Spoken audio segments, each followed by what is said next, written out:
What if I told you that one of the most legendary voices in sports broadcasting, the man who changed the way America watched football, boxing, and the Olympics, was silenced almost instantly after one shocking comment? Howard Cosell, the unforgettable broadcaster whose words carried as much weight as the athletes he covered, found his career hanging by a thread after uttering a single phrase that would echo across the nation. For decades, fans have debated whether he was misunderstood, set up, or simply too bold for his time. But the truth is, this moment ended an era, and Howard Cosell never recovered from it. Howard Cosell wasn't just a broadcaster, he was a cultural force. In the 1960s and 70s, he became a household name with his distinctive voice, sharp wit, and willingness to say what others were too afraid to. His partnership with Muhammad Ali is legendary.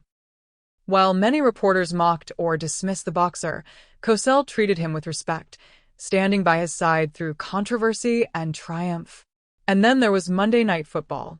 When Cosell joined the broadcast booth in 1970, he brought something new: drama, storytelling, and opinion. Some loved him, some hated him, but everyone listened. But in 1983, during a Monday Night Football broadcast, Cosell made the comment that would change his career forever. As Washington running back Alvin Garrett broke free on a big play, Cosell said on live television, "Look at that little monkey run." Instantly, the booth went silent. Millions of viewers heard it. And within hours, outrage exploded.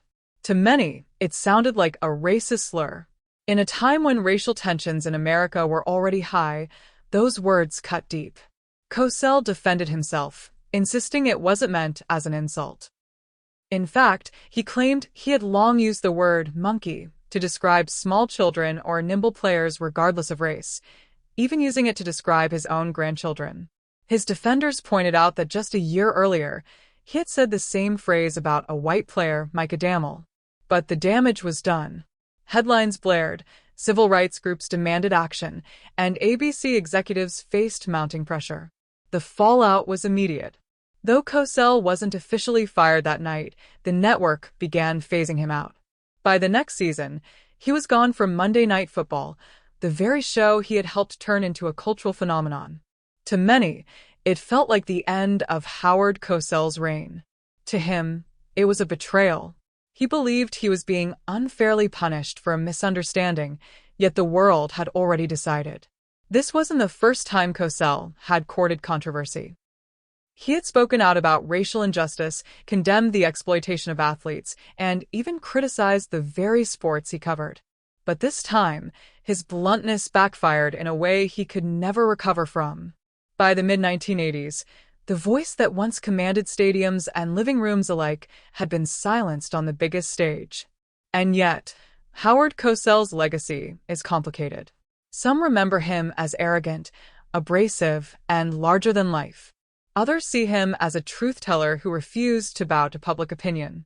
But no one can deny that his removal marked the end of an era in sports broadcasting. Today, his career serves as a reminder of just how quickly one phrase, whether misunderstood or not, can dismantle decades of influence. Howard Cosell once said, "What's right isn't always popular. What's popular isn't always right." Ironically, those words defined his downfall.